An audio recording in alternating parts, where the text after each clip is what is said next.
The universe trembled beneath the weight of two hungers, one born of rage, the other of war. Across the endless dark between stars, there came a whisper of emerald thunder, a tale that was not meant to exist. The story of a god of fury, lost between worlds, and the tide of green that rose to meet him.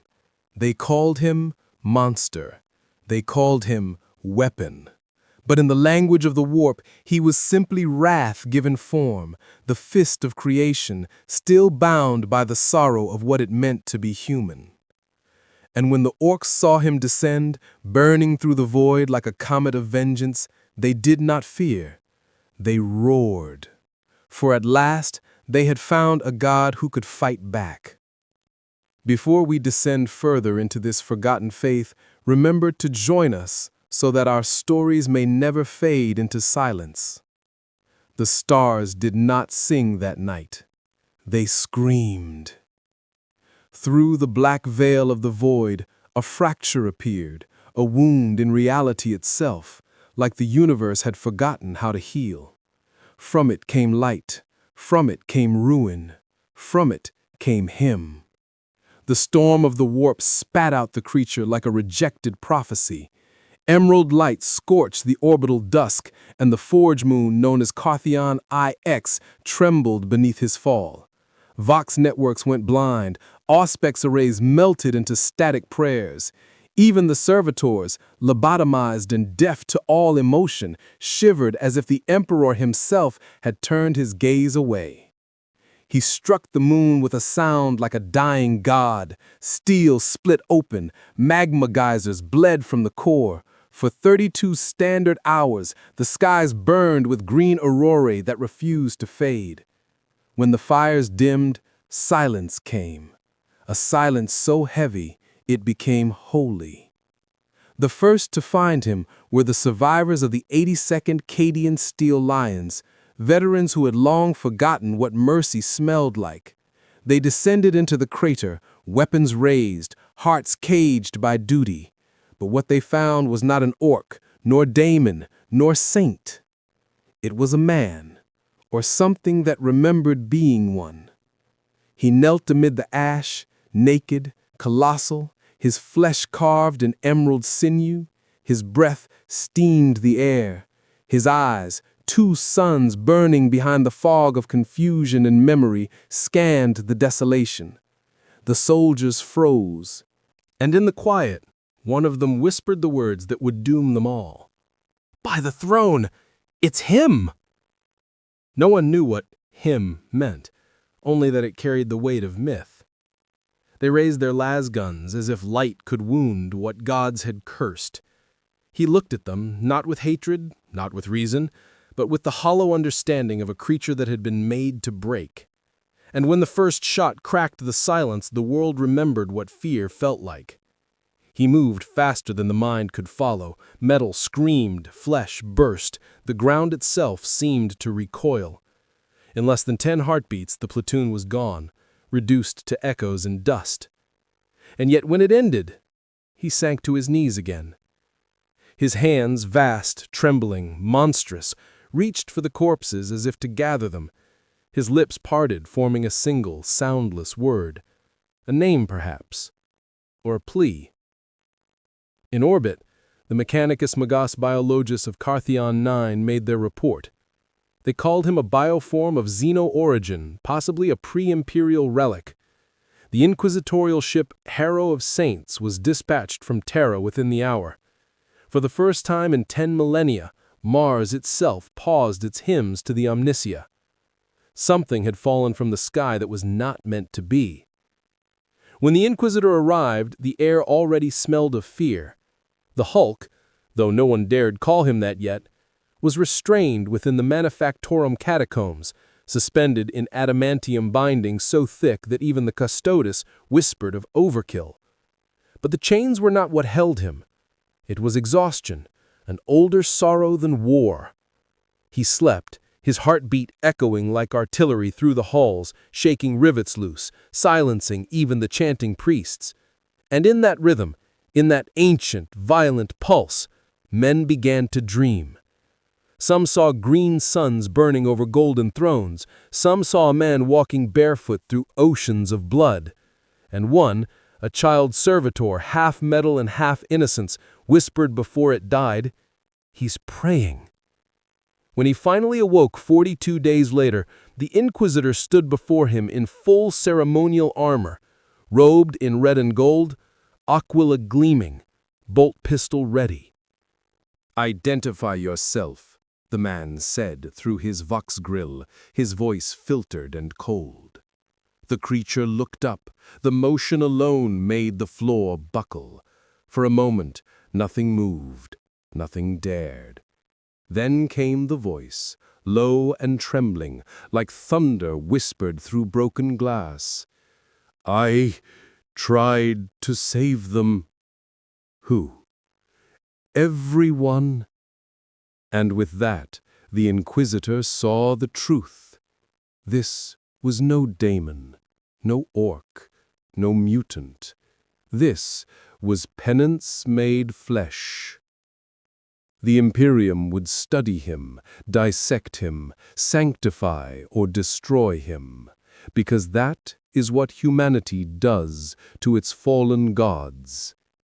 Yet somewhere, deep within the echoing warp, 1,000 green eyes opened. 1,000 voices laughed. The orcs had heard the scream of his landing, felt it ripple through the void like the pulse of Gork and Mork themselves. They didn't understand it. They didn't need to. All they knew was that something had hit the ground hard enough to make the galaxy notice. And in that moment, Warlord Grashnak Skullcrumper raised his rusted claw to the sky and roared a single word that shook his horde into frenzy. WAAAGH!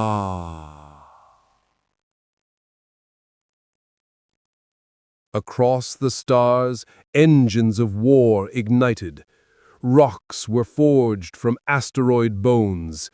Teeth were traded, blood was spilled, banners painted in fresh gore. The green tide began to move, not toward conquest, not toward plunder, but toward faith. Because somewhere out there was a being made of fury, a god perhaps, who could fight. And to an orc, there is no holier calling than that. The Forge Moon of Carthion 9 would soon learn that even gods bleed green. The Hulk sat alone in the dark, hearing the distant thunder of ships preparing for war, and for the first time since he fell, he smiled, not in joy, but in memory. Because once, long ago, he had heard that sound before, and it had meant home. The light dimmed, the void hummed. Somewhere, deep within his mind, something ancient stirred, something that remembered anger not as rage, but as love twisted too far to return. The universe held its breath. The wall was coming. The god of wrath was waiting. For 7 solar days, the Forge Moon became a shrine of containment. Psalms of restraint echoed through the manufactoria. Tech priests carved runes of binding into the floor with trembling mechadendrites. The Inquisitor's entourage, scholars, psychers, confessors, killers, spoke in whispers, each one pretending not to feel the pulse beneath their boots. It was the rhythm of the Titan's heart, slow and monstrous, like the heartbeat of the planet itself. The Hulk, if such a name could contain him, remained silent. Naked except for the chains, skin glowing faintly with trapped radiation, he sat in meditation that no priest could explain. When they attempted to commune through psychic link, the astropath's mind imploded, his skull shattering as if crushed by the concept of wrath itself. From then on, none dared approach without a squad of custodies and a prayer on their tongues. One night, as the moons of the system turned crimson with the dust of the forge, he opened his eyes. The light that escaped from them did not belong to this galaxy. The custodian nearest him stumbled back, his vox filled with static. "He is speaking," the warrior murmured, but no sound passed the Hulk's lips.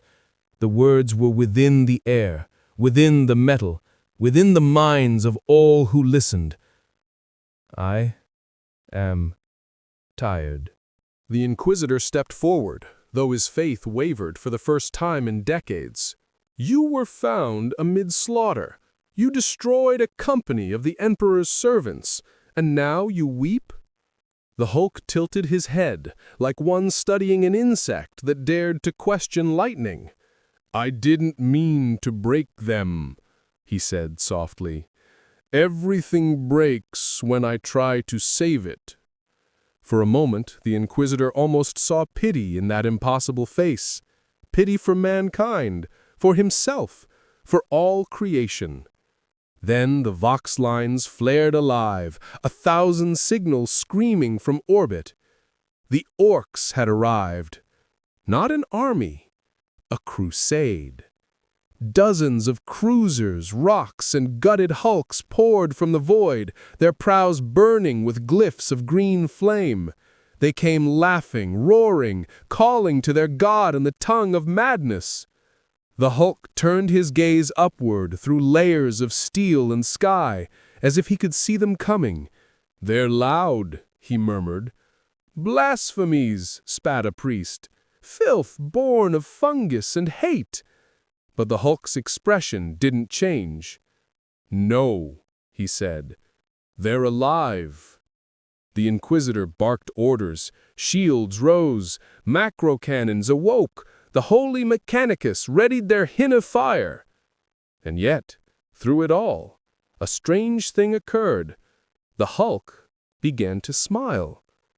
Because for the first time since the warp had vomited him into this cruel place, he recognized something honest. The orcs came not for power, nor politics, nor salvation. They came to fight. And fight was all he had left. As the first orc rocks fell from the void like green comets, the moon trembled beneath the promise of annihilation. The Imperium prepared for siege, every man and servitor clutching their fear as though it were faith. The Hulk stood, the chains snapping like cobwebs. "Containment breach!" shouted Amagus. "Reinforcements!" But there was no time. The ceiling tore open like wet parchment. He leapt through it. For a heartbeat, he hung above the manufactorum, bathed in red alarms and incense smoke. Then he fell, down through flame and iron, through the screams of priests and the prayers of soldiers, down toward the surface where the orcs were landing in glory. The Inquisitor stared after him, struck silent. "Emperor, preserve us," he whispered. A junior officer turned, pale. "What do we do?" The Inquisitor holstered his pistol and bowed his head. "We watch," he said, "and we remember." Outside, the night turned green with fire. The orcs had come to find their god, and their god had finally stood to meet them. The Hulk landed in the middle of the wall like the fist of Terra itself. A shock wave flattened a mile of landing craft. Smoke turned to glass. Orcs screamed, not in fear, but in praise. "Is here," they howled. "The big green one! The smash prophet!" They surged toward him, a tidal wave of flesh, teeth, and metal. The Hulk raised his hands, not to strike, but to feel. The wind, the vibration of war, the hum of something alive again. Then the first orc fired, and the world exploded into holy violence. He moved like memory made flesh. Each blow sent bodies flying. Each roar shattered mountains. Orcs bellowed his name between blows that tore them apart. And through it all, the Hulk's heart pounded, not in rage, but in revelation. He was no longer alone. The firestorm rose to the heavens, turning night into scripture.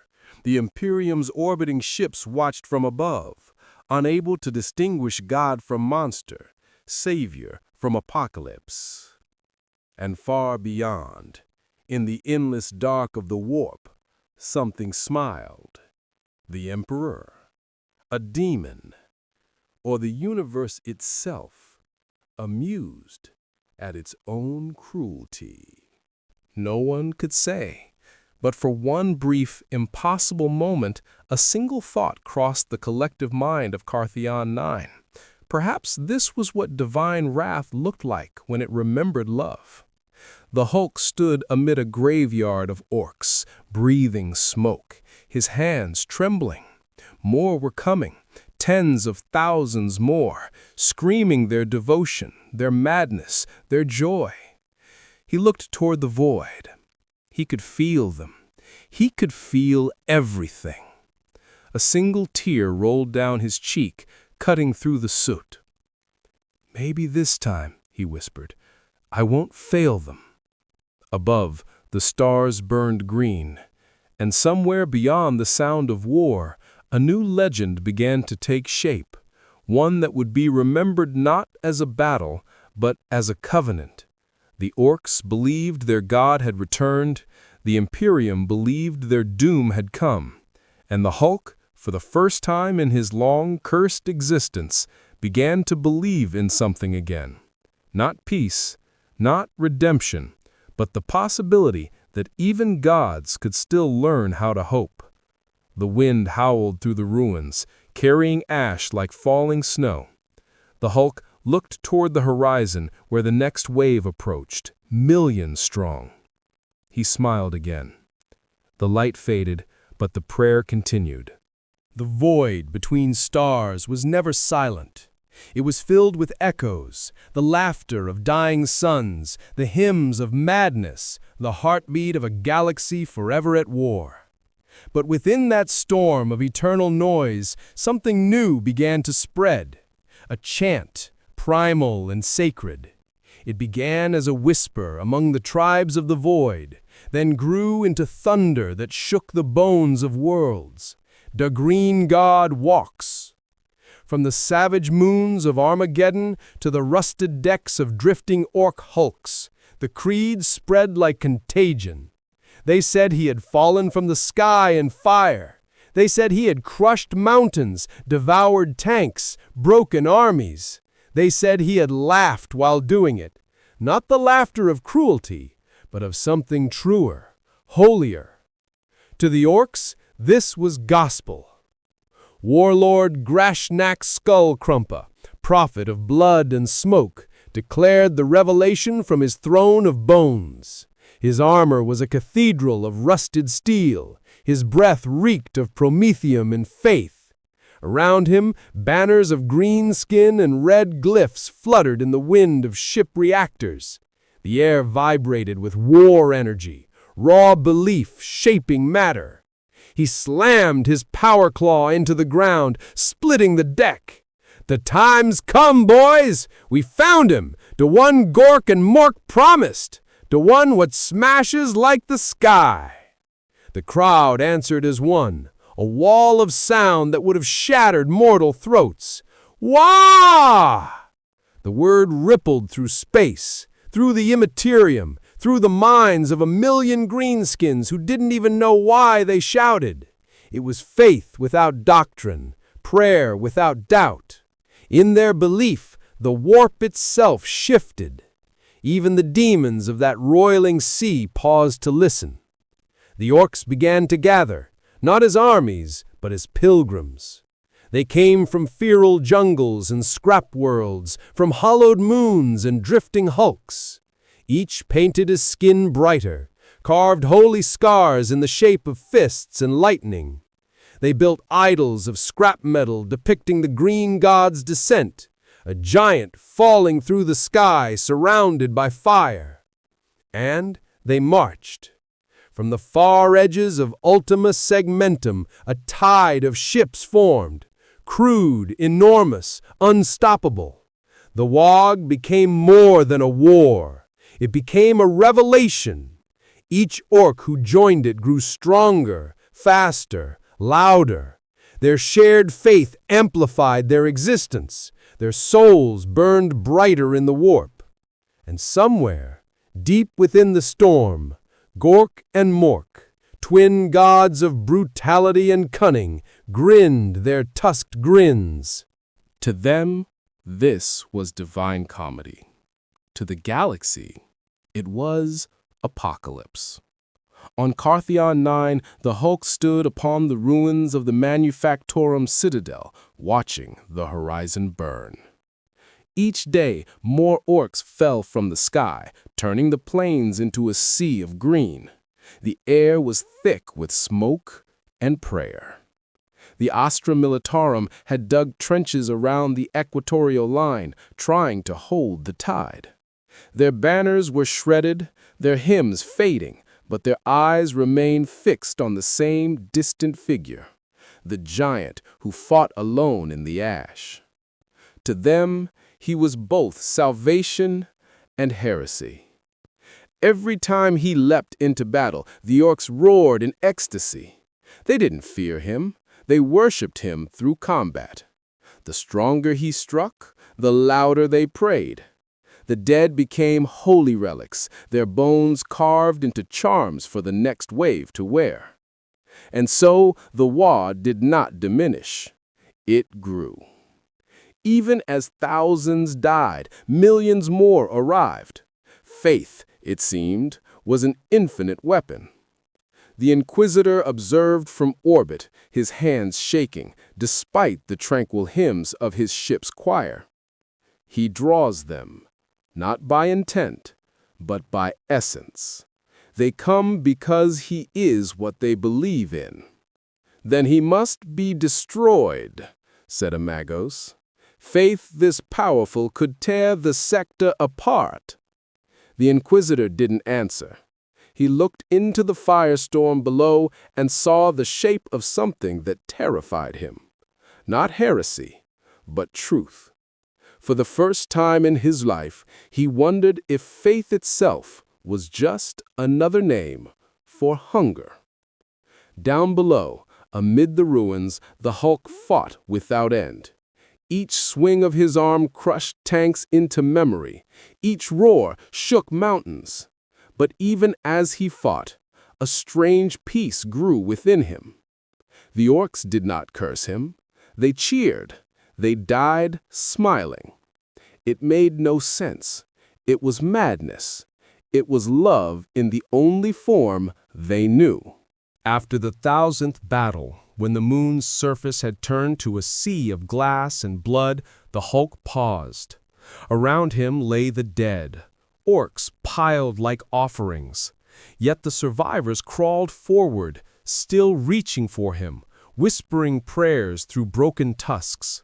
One small orc, a runt, barely a meter tall, limped toward him holding a crude effigy made of bone and wire.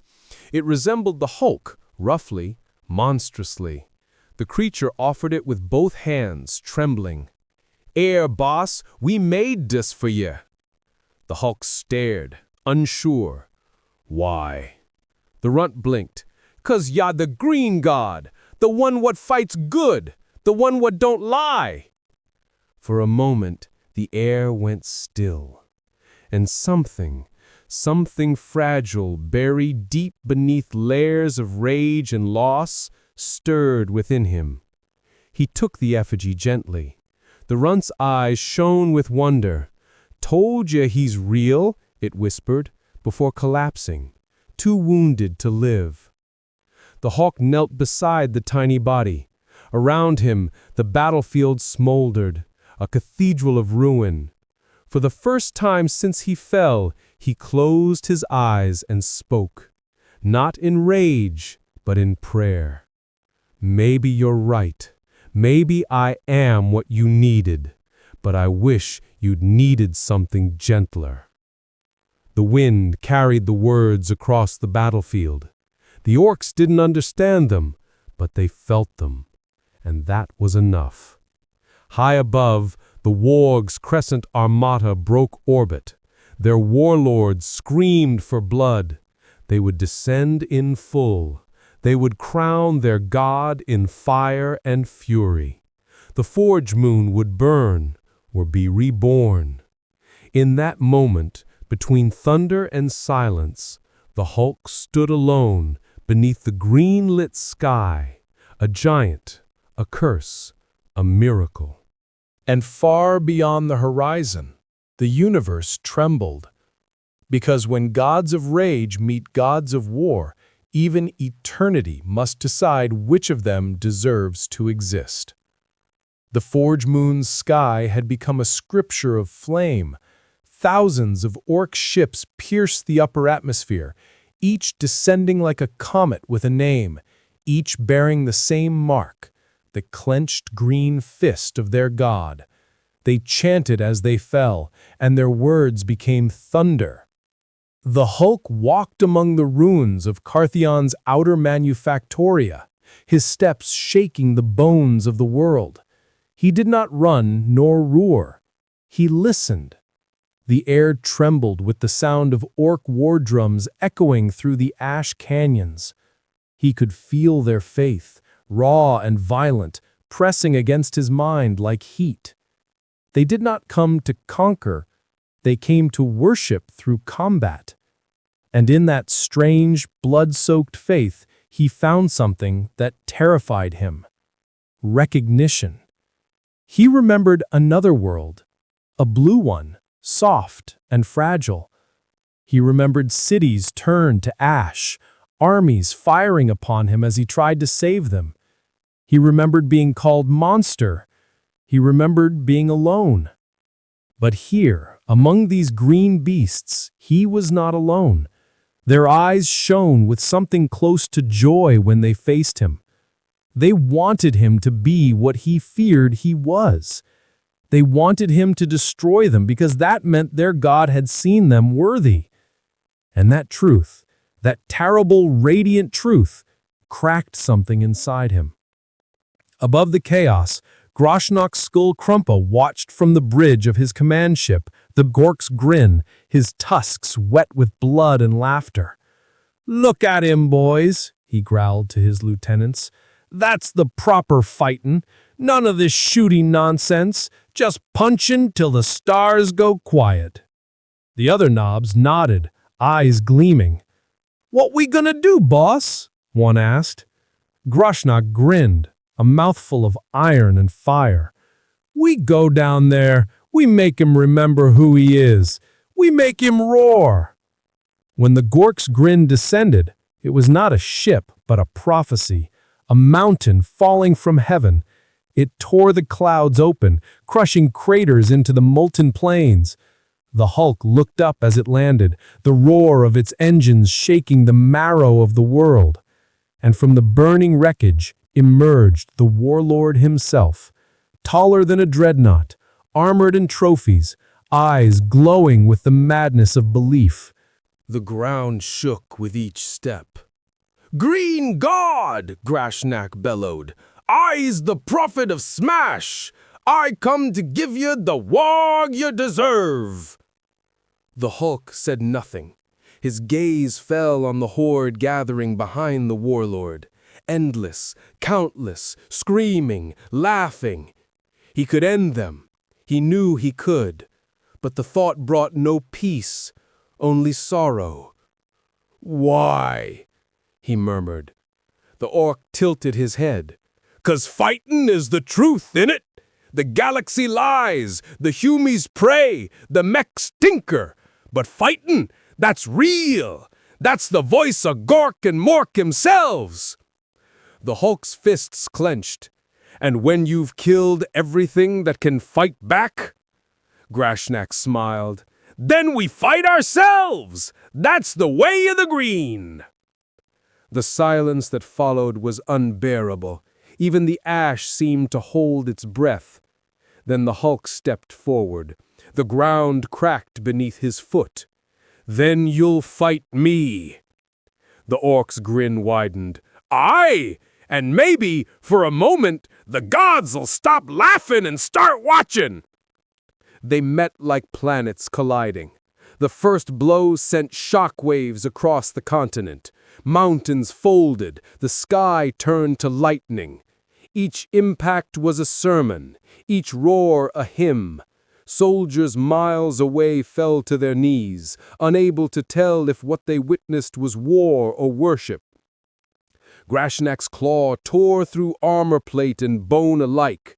The Hulk answered with fists that shattered reality's patience. Every strike became a prayer, not for victory, but for meaning, because neither of them wanted to win. They only wanted to be seen. Hours became days. The sun vanished behind smoke. The moon's crust began to collapse. Still they fought, surrounded by the laughter of dying orcs and the silence of terrified humans.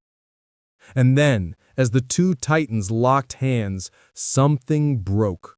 Not in flesh, but in spirit. The Hulk felt it, a sudden pulse through the warp, a heartbeat of something far greater. It wasn't Gork, it wasn't Mork, it was the Emperor.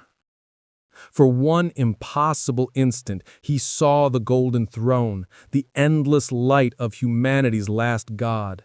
He felt a voice, silent yet infinite, whisper within him, "You were never meant to be alone."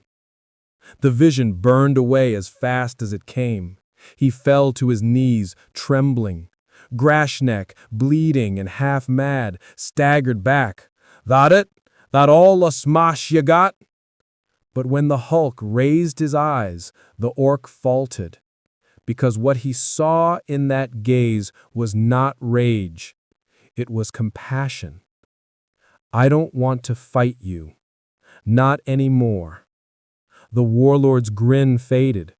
The war drums grew quieter, as if the galaxy itself strained to hear. The Hulk reached out a hand, not in anger, but in peace. "Let me end this, not with killing, with understanding." For the first time in his long, violent life, Grashnak hesitated. Somewhere in that beast's soul, something ancient stirred, the faintest flicker of what mortals might call grace.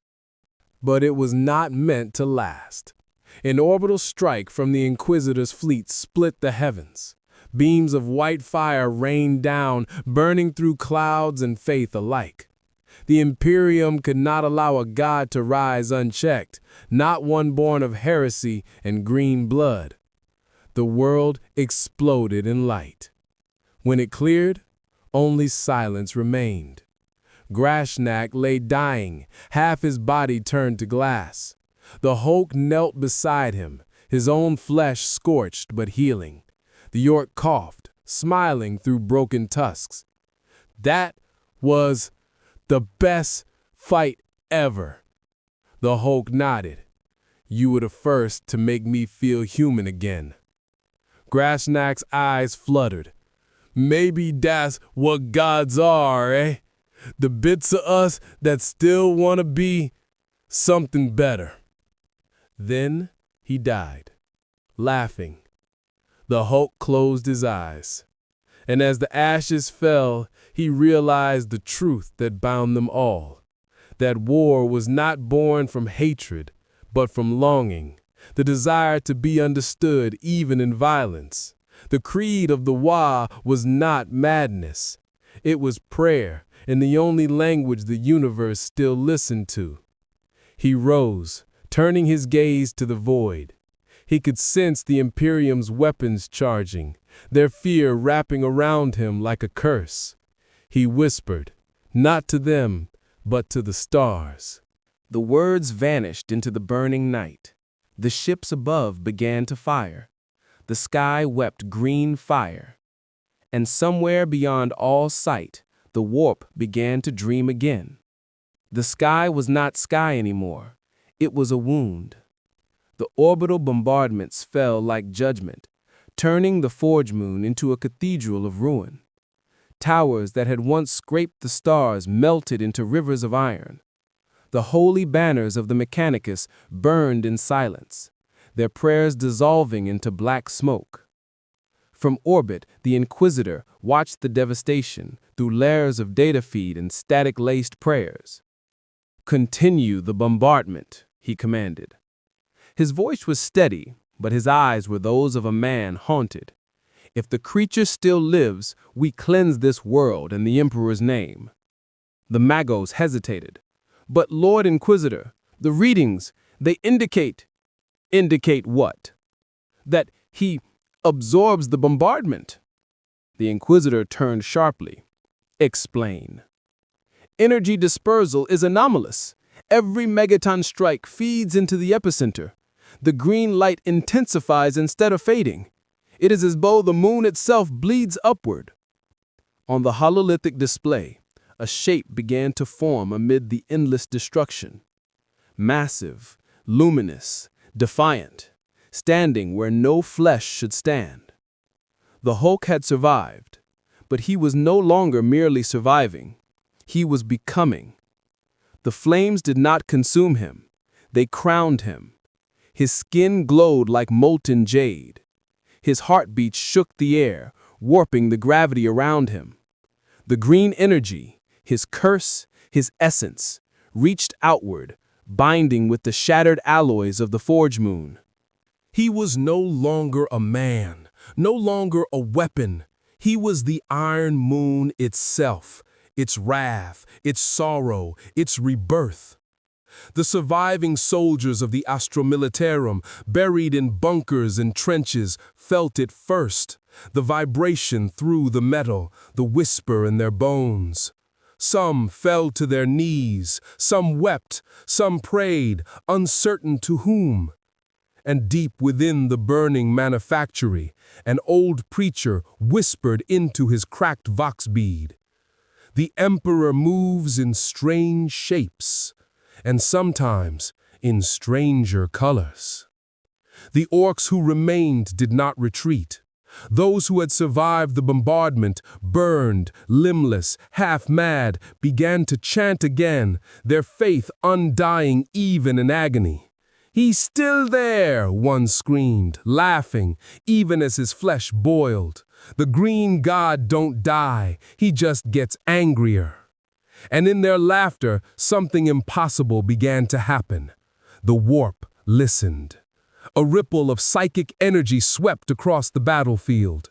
Orcs who had been slain began to twitch. Their corpses convulsed, not resurrected, but reclaimed by belief. Their spirits, crude, joyful, unstoppable, surged toward the Hulk's light, merging with the pulse of his power. Their faith fed him. Their deaths built him. The Iron Moon pulsed again, this time with purpose. And in orbit, the Inquisitor watched the impossible, the fusion of man, monster, and moon, and felt his soul fracture. "He is building a world of himself," he whispered, "a god machine of flesh." The Magos fell to his knees. "The Omnissiah reborn!" "Blasphemy!" roared the Inquisitor, though the word no longer felt solid in his mouth. "There is only the Emperor, only the throne." But even he, deep within his heart, felt the tremor of doubt. Because if the Emperor was the god of light, perhaps this being, this Hulk, this green titan, was the god of survival. And survival had always been humanity's truest faith. Down below, the Hulk opened his eyes. The world glowed beneath him, alive with energy and death. He could feel everything, the hum of metal, the pulse of magma, the faint whispers of the dying. Their pain became his breath, their courage his blood. He raised a hand, and the ground obeyed. Plates of adamantium rose like petals, forming walls, towers, and spires. Not structures, but memorials. The fallen were sealed within them, preserved in glass and light. He was building a fortress of remembrance, a city of the lost. He did not understand why. He only knew he had to. As he worked, his mind began to fracture between moments, flashes of past and present, of worlds gone and dying. He remembered faces from another universe, scientists, soldiers, friends, all afraid of him, all gone. their echoes lived within his guilt.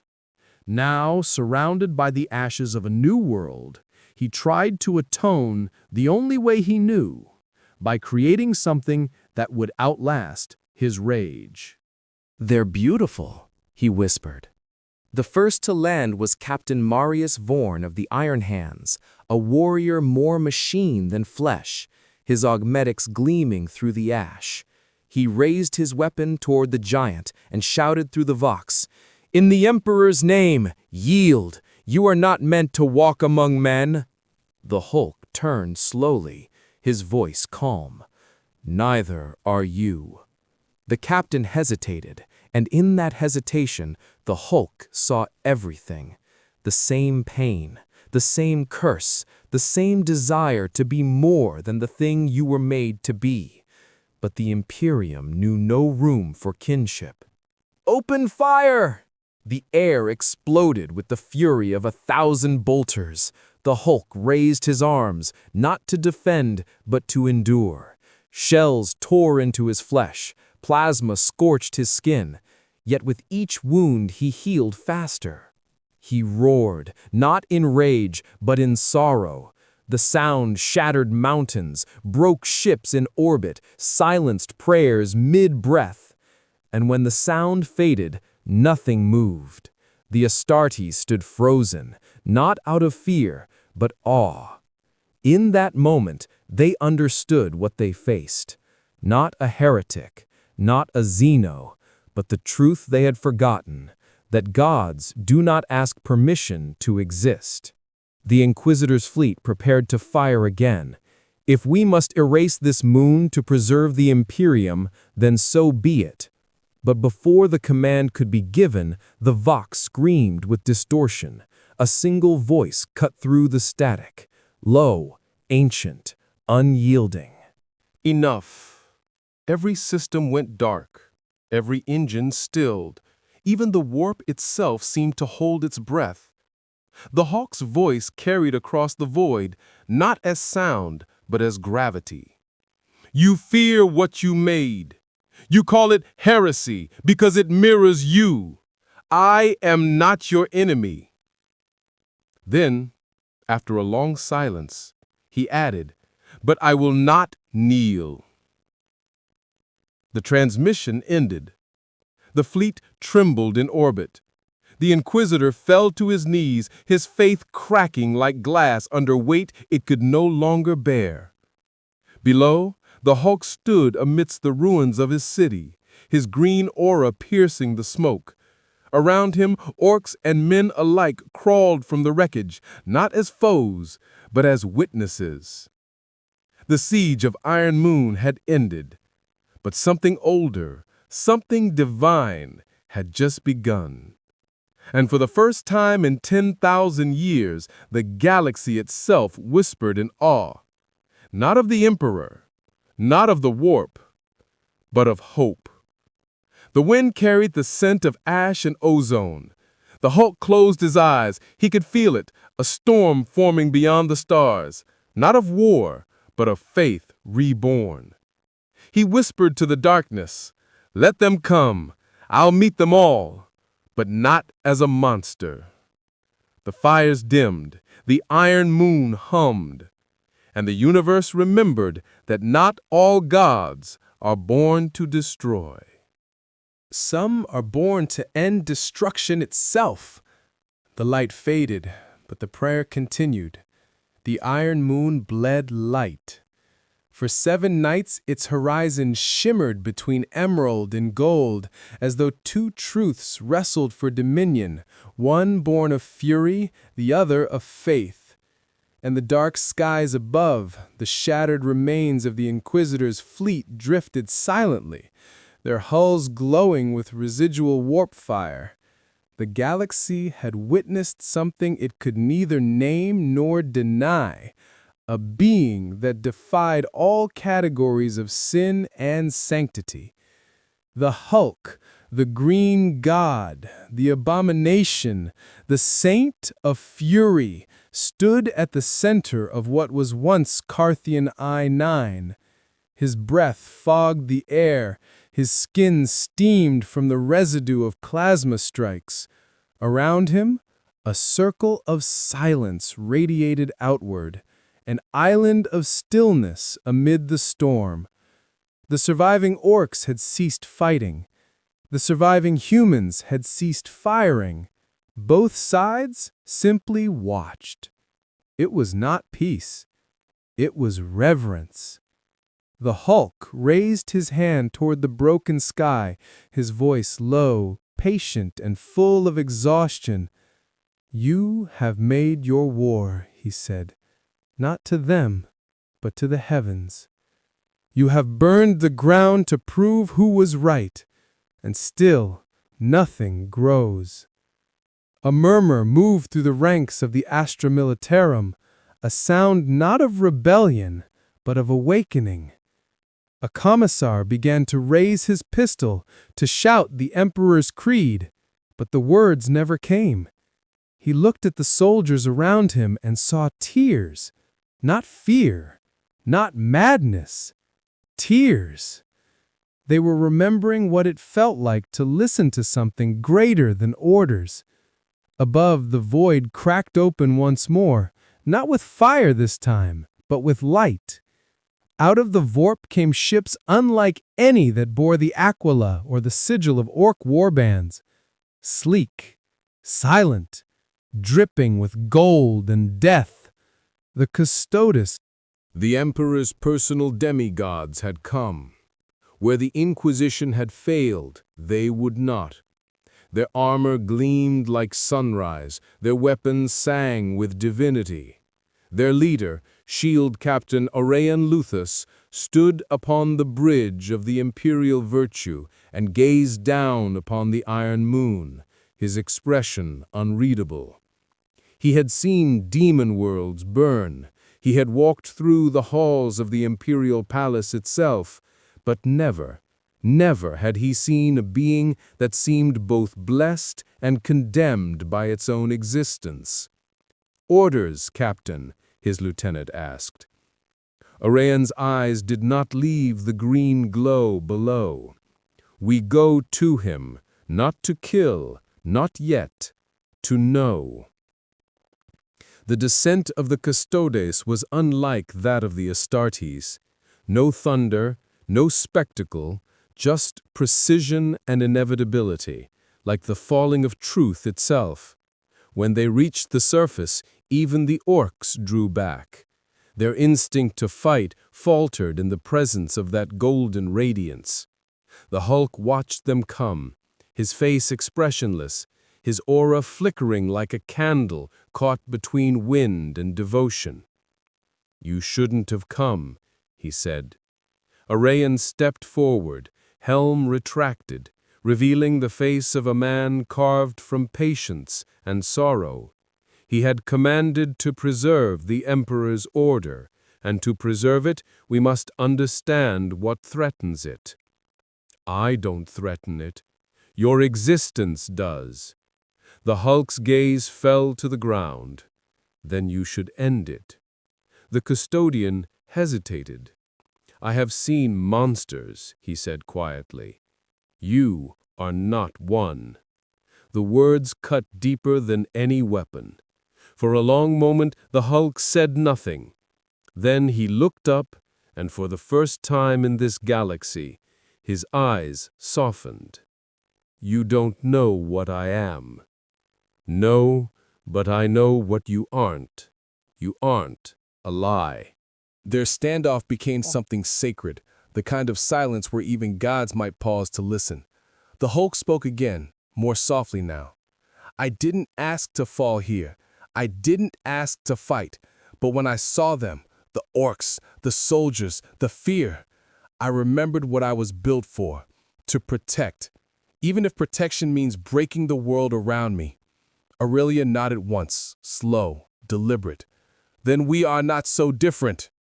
The Custodes lowered their weapons, the orcs watched in confusion, the soldiers held their breath, and in that fragile, impossible moment, it seemed as though the galaxy itself exhaled, weary but willing to hope. Then, inevitably, it shattered.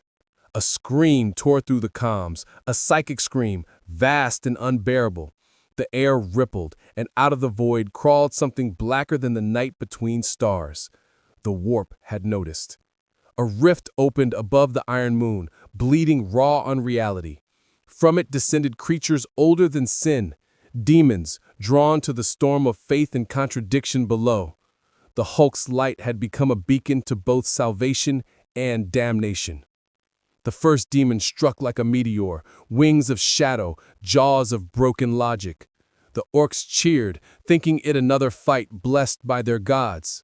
The humans screamed. The custodes moved as one, golden blurs of holy wrath. The Hulk turned, feeling the warp's hunger closing in. Not again, not here. He leapt into the air, meeting the creature mid-descent. The collision ignited the atmosphere. Warp energy met gamma fire. Reality screamed. The demon roared, 1,000 voices in one. "You are not of this design." The Hulk answered, his fists blazing. "Neither are you." They fell together, crashing into the planes of metal. The impact split the moon's crust, exposing its molten veins.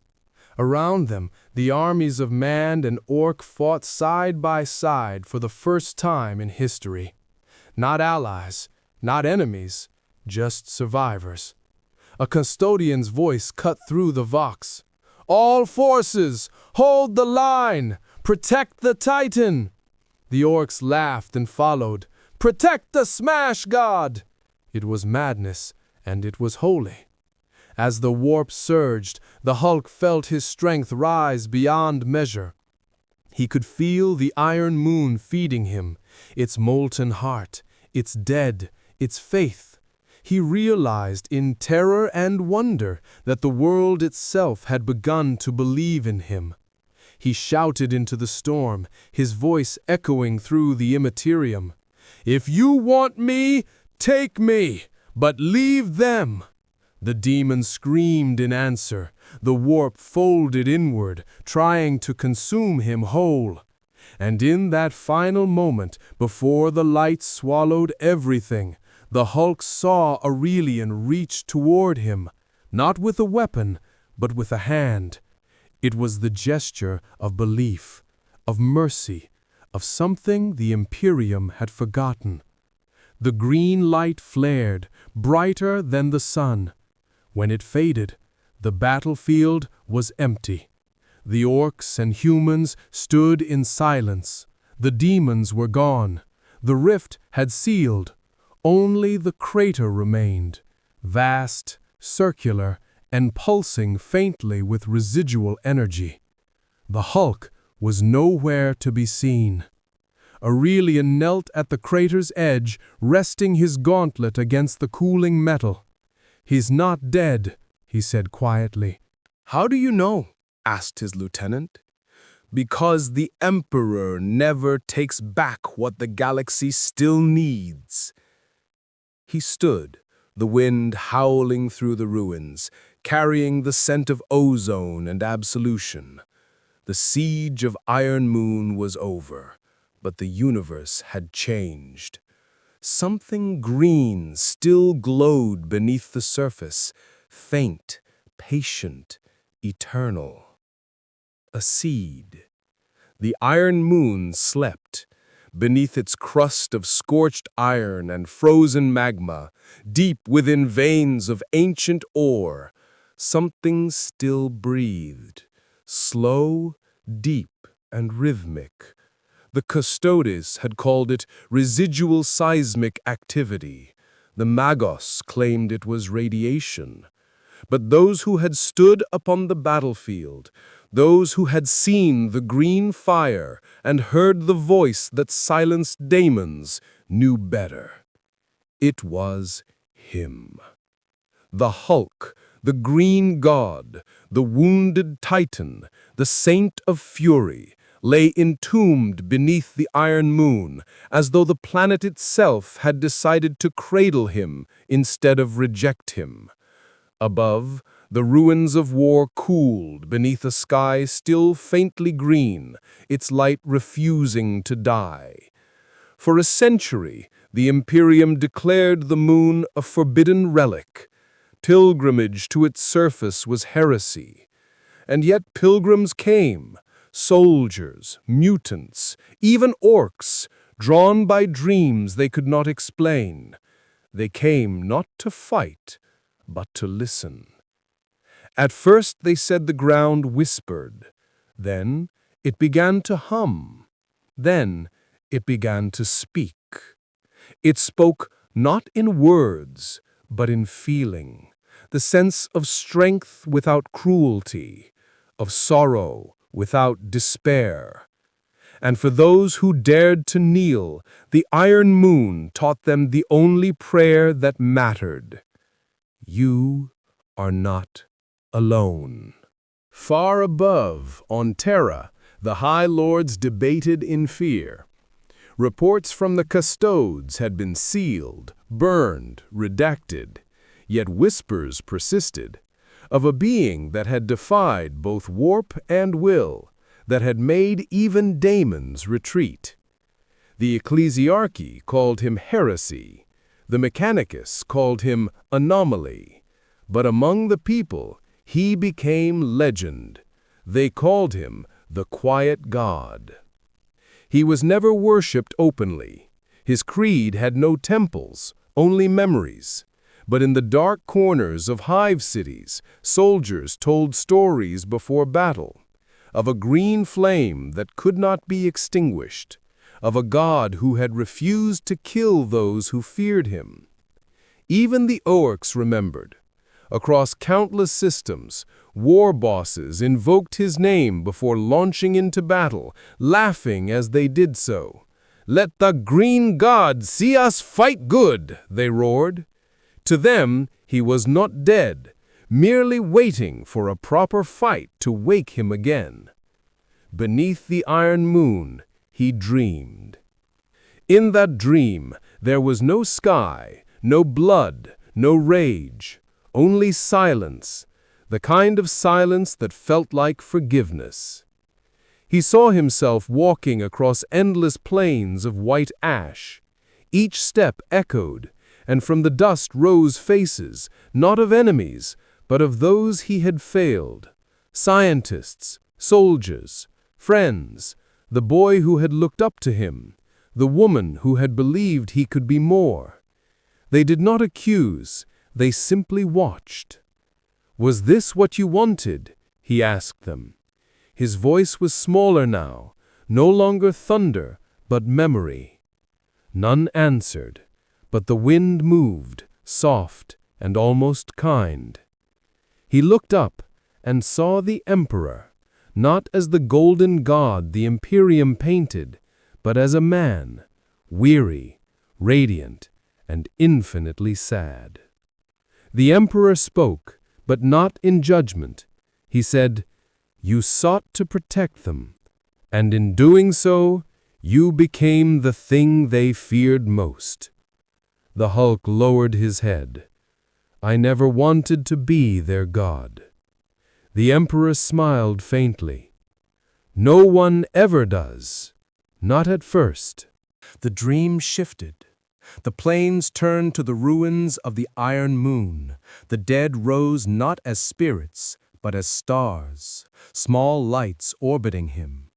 The Emperor's voice became distant, echoing from everywhere at once. "You carry the burden of wrath," it said. "But wrath is not sin. It is the last cry of love before surrender. Learn to forgive what you were made for." The Hulk looked at his hands, hands that had crushed armies, split worlds. In the dream, they were covered not in blood, but in light. He whispered, "How?" "By remembering what you broke for," said the voice. And then the dream began to fade. When he awoke, centuries had passed. The Iron Moon was no longer a tomb. It had become a sanctuary. Nature had begun to reclaim what war had burned. Forests of red metal trees, rivers of liquid light. Pilgrims lived among the ruins, guided by the strange serenity that radiated from the soil itself. When he emerged from beneath the earth, they did not run. A woman knelt before him, tears streaming down her face. "You came back," she whispered. He studied her, his expression unreadable. "Why are you here?" She smiled faintly. "To listen." To what? To the sound of peace trying to be born. He turned his gaze to the horizon. The stars burned differently now. He could feel the warped shadows pulsing beyond them, quieter, watching. Even the darkness seemed to hesitate before this new stillness. For the first time in his endless existence, he felt empty. Not the emptiness of loss, but of release. The war inside him had stopped screaming. And yet, he could still hear faint echoes of violence carried through the warp like distant thunder. The galaxy had not changed. It never would. He closed his eyes. "They'll come again," he murmured. The woman nodded. "Then we'll stand again." He looked down at her, fragile, mortal, so small against the infinite. And he realized something the Emperor's dream had not told him. Peace was never a state. It was an act of defiance. He knelt beside her and touched the ground. The metal beneath his hand pulsed green, spreading light through the soil, through the air, through the hearts of those who knelt beside him. "This place will live," he said quietly, "even if I don't." He stood, his gaze turning skyward once more. Ships flickered in the distance, the Imperium returning to reclaim its lost world. He could feel their fear, their righteousness, their need to name every miracle as blasphemy. He smiled sadly. "I dreamed of peace," he whispered, "and now peace must fight." The iron moon trembled. The light dimmed, but the prayer continued. The first rays of a false dawn rose over the iron moon, casting the metal forests in hues of green and gold. The air shimmered with residual energy, a hum that was neither machine nor life, but something between. In the center of the moon were molten rivers, once carved scars of war. The Hulk stood upon a platform of black glass, the crater where the warp had last touched him. His reflection looked back, the same colossal figure, yet softer now. The fury that once burned in his eyes had become something else. It was still fire, but gentler, like the embers of a dying forge. Around him gathered the followers who called themselves the Keepers of the Flame, men and women from every corner of the Imperium and beyond. Former guardsmen, repentant heretics, broken orcs who had forgotten how to shout. They wore no sigils, no armor, only the mark of an open palm burned upon their chest, a sign of peace earned through struggle. They did not call him God. They called him Witness. He listened to their stories. He never preached. He never demanded. When they asked him what he wanted, he always answered the same. Nothing. Just remember what mercy looks like. It was the only commandment he ever gave. But mercy is heresy when it begins to work. Far above on Terra, the whispers of this new faith began to trouble the High Lords once more. The Ordo Hereticus declared that the Iron Moon's influence had grown beyond control, that entire regiments of Astra Militarum had deserted to join its cause. They spoke of strange miracles, soldiers refusing to fire, daemons retreating without combat, planets choosing silence over submission. "The infection spreads," one cardinal spat. "He preaches peace in a galaxy built on obedience. If he lives, the Imperium fractures." Another voice, colder, older, replied, "Then send angels to remind them what obedience costs." And so the order was given. The Hulk felt it before they came, a shiver in the light, the way the air thickened before rain. He looked skyward, eyes narrowing. The pilgrims sensed it too. Even the orcs fell silent, their instinct for violence stirring uneasily in their bones. Then, through the clouds, the sky split open. Thousands of drop pods screamed through the atmosphere like falling stars, each bearing the sigil of a different chapter. Ultramarines, Black Templars, Iron Hands, Blood Angels, the collective judgment of the Imperium. The keepers did not run. They simply stood, watching, some with tears in their eyes. They had known this would come. The first to land was a Templar, his armor black as the void, his sword burning with holy plasma. "Blasphemer!" he roared. "You defy the throne by living!" The Hulk regarded him quietly. "If I defy the throne by living," he said, "then what does it mean when you kill in its name?" The Templar hesitated. Rage filled the space where understanding could have been. "You twist faith," he spat. "You make doubt sound holy." "No," said the Hulk. "I make honesty sound painful." The Templar charged. The battle that followed was unlike any in Imperial memory. Not for its violence, though the air burned and mountains cracked, but for its stillness. The Hulk did not roar this time. He did not rage. He fought with precision, with sorrow, with restraint. Every blow he landed was meant to disarm, not destroy. He caught the Templar sword in one hand, crushed it to ash, and whispered, "Go home." The warrior fell to his knees, sobbing, unable to continue. Around them, the battle raged. Astartes against pilgrims, orcs against Templars, faith against itself. Yet slowly, impossibly, the violence began to falter. The Hulk moved among them like a storm that refused to kill. His aura spread through the chaos, dulling the hunger for blood. A custodian watching from orbit whispered to himself, "He does not conquer, he undoes war." But for every soul touched by that peace, another recoiled. The warp screamed in fury. The gods of chaos, denied their feast of hatred, began to stir. From the rift between stars came their reply, a tide of red shadows, a legion of demons, summoned not by malice, but by the absence of it. They could not tolerate a world that had stopped hating. The battlefield froze as the rift opened above the iron moon once again. A voice rolled out of it, ancient, mocking, infinite. "You cannot cure what we are." The Hulk looked up at the sky, his eyes blazing with defiance. "Then I'll hold it together until you're gone." The rift expanded, tearing the heavens apart.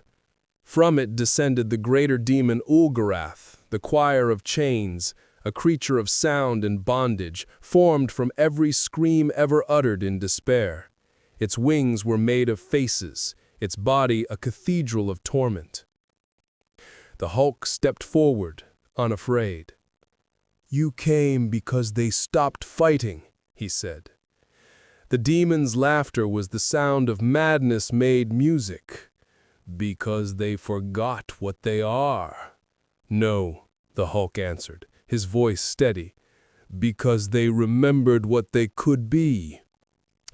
They collided like gods at the edge of existence. Every blow shattered reason. Every roar became a psalm. The iron moon cracked, molten rivers glowing beneath their feet. The demon's claws tore through his flesh. The Hulk answered with fists of green fire that burned through faith itself. Each strike echoed through the warp, not as violence, but as refusal. And with each refusal, the demon weakened. Ulgarath screamed, its body unraveling in light. "What are you?" The Hulk stood amid the storm, his voice barely above a whisper. the part of man that still believes in itself. He drove his fist through the demon's core. Light exploded across the moon, searing away shadow, burning through despair. The rift closed, the sky healed, not perfectly, but enough. When the light faded, the battlefield was still.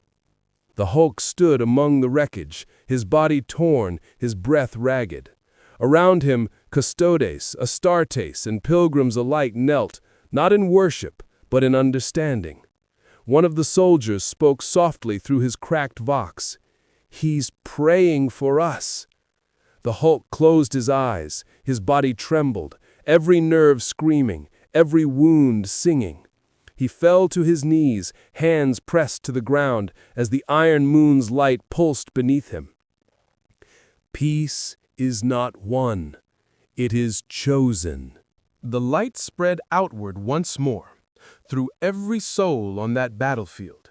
The orcs laughed, the astartes wept, the pilgrims sang without words, and for one heartbeat, the galaxy was quiet. A silence so profound it felt like the universe had finally remembered what it was trying to become. In orbit, the custodes captain lowered his helm. "The war is over," he said softly. "Then what is he now?" asked his lieutenant. Orion looked down upon the glowing moon. "A god who no longer dreams of power," he said. "Only peace." The iron moon pulsed once more, a steady heartbeat in the dark. And across the galaxy, wherever war still burned, a whisper passed through the warp. "Be still. He remembers you." The light dimmed, but the prayer continued. There are moments in eternity when the galaxy holds its breath, when the constant drum of war falters and something ancient, quiet, and nameless stirs beneath the noise. The iron moon became that silence. It hung in orbit like an open wound that refused to close. The fires were gone now, the cities half rebuilt by those who had once been enemies. The rivers of molten light had cooled into veins of green crystal, pulsing faintly, like the heartbeat of a sleeping god. No ships patrolled its skies, no banners claimed it. Even the Imperium, that vast machine of endless conquest, had stopped trying to reclaim it. Not out of mercy, out of fear. Because every attempt to retake the Iron Moon ended the same way. The soldiers would land, their faith trembling beneath the weight of old vows, and then they would stop. They would kneel, and the air would hum, whispering through their helmets, through their hearts. "Be still." The ecclesiarchy called it corruption. The Inquisition called it psychic contagion.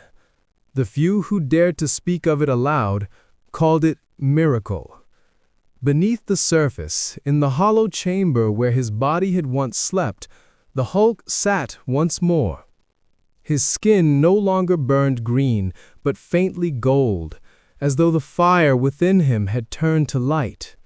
His eyes were closed, his breathing was slow, calm, the rhythm of a world at peace. He had not spoken in years. He no longer needed to. The moon itself carried his thoughts. And in that stillness, he dreamed again, not of battle, but of memory. He saw Terra before the fire. He saw faces he had long buried, his creators, his tormentors, his lost companions. He saw the world that had once called him a monster, and he felt only love for it. In the dream, a voice came to him, soft, familiar, eternal. "Have you found peace?" it asked. He smiled, though his eyes remained closed. "Not peace," he whispered, "but understanding." "And what have you understood?" "That rage was never my enemy. It was my prayer, my body's way of begging the universe to become kinder. The voice, perhaps the Emperor, perhaps something older still, said nothing. It did not need to. The Hulk opened his eyes. The chamber was filled with light, though no sun shone. He stood, feeling the pulse of the iron moon respond to his movement. The world was alive again. But beyond it, the galaxy was dying. He could feel it, the endless hunger, the empires grinding flesh into faith, the chaos gods laughing in the shadows of creation. All the same old symphony, playing the same old song.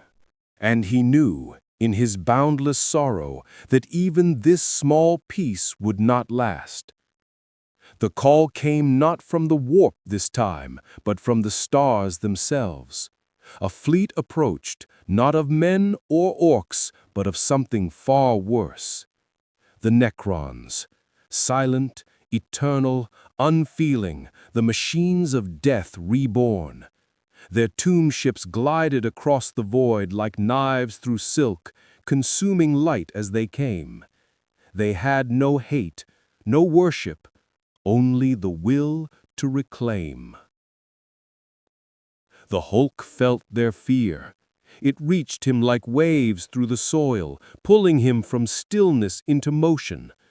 His eyes opened and the light returned, not blinding, not wrathful, but steady. He rose, his step shaking the tunnels as dust fell like ash. When he emerged into the open air, the crowd parted. Their faces were wet with tears, their hearts torn between awe and relief. He looked up. The sky was full of ships, cold black silhouettes blotting out the stars. "They come for the silence," he said quietly. "They come because they cannot feel." A child clutched her mother's arm and asked, "Will you stop them?" He looked down at her, so small, so human. He said, "No, but I will remind them what they forgot." He stepped forward, the ground blooming green beneath his feet. Each movement spread warmth through the soil, through the people, through the air itself. The light of the iron moon brightened, not a weapon, but a song. And the Necrons began to hesitate. Their logic could not understand hesitation. Yet some flicker of ancient memory, buried deep within the metallic ruins of their lost souls, stirred. They remembered. A world before silence, a time when they were alive. The Hulk's voice reached them through the void, calm and clear. "Once you loved, once you sang to the stars. Now you are empty. Let me be your end." The Necron ships opened fire. Beams of emerald energy ripped through the sky, carving scars across the surface. The Hulk raised his arms, not to block, but to embrace. The light struck him, burned through him, filled him, and when it cleared, he still stood. His body blazed brighter than the bombardment. His aura merged with the moon's heartbeat. The crystal veins began to hum, synchronizing with his pulse. The iron moon itself began to awaken. He whispered to the ground, "One last time." And the moon obeyed. The surface split open, revealing rivers of molten green fire. From the depths rose towers of crystal, spires of living light. The moon sang, a low resonant note that rippled through the void, striking the Necron fleet like a wave of memory. For the first time in eons, the machines hesitated. They faltered, not from damage, but from emotion. Some turned their weapons away. Some powered down entirely. The Hulk watched them with infinite sorrow. "You wanted eternity," he said softly, "and this is what eternity gives, a heart that can no longer break." He raised his hands, and the light of the iron moon expanded outward, not to destroy, but to free. One by one, the Necron ships dissolved into dust, their metallic forms disassembling into glowing particles that drifted into the warp. There was no explosion, no triumph, only silence, and then stillness. When it was done, the Hulk fell to his knees. His body flickered, cracks of light running through his skin like lightning trapped in glass. The people ran to him, crying out, but he smiled. "It's all right. You don't need me anymore." The woman who had first greeted him, now older, her hair silver with years, knelt beside him, clutching his hand. "Where will you go?" He looked to the stars, already fading in his eyes. Where all prayers go when they've been answered. His light began to fade. The iron moon pulsed once, twice, and then grew quiet. And in that quiet, every soul, human, orc, and machine, heard the same words carried through the last breath of the green god. Rage was the language of my sorrow. Peace was the answer to my name. The wind blew through the metal forests, scattering dust that glittered like shattered dawn. The people wept. The orcs looked skyward and saluted. Even the stars seemed dimmer, as though the galaxy itself mourned. Years later, pilgrims still came to the Iron Moon. They came not to worship, but to listen. Some swore they could still hear him, faintly, deep beneath the crust, breathing with the rhythm of the world. And sometimes, when the night was long and the void was kind, the sky above the Iron Moon glowed, faintly, green. No one called it miracle anymore. They called it memory. Because in a universe that had forgotten how to pray, one God had left them a final gift, a silence that could heal.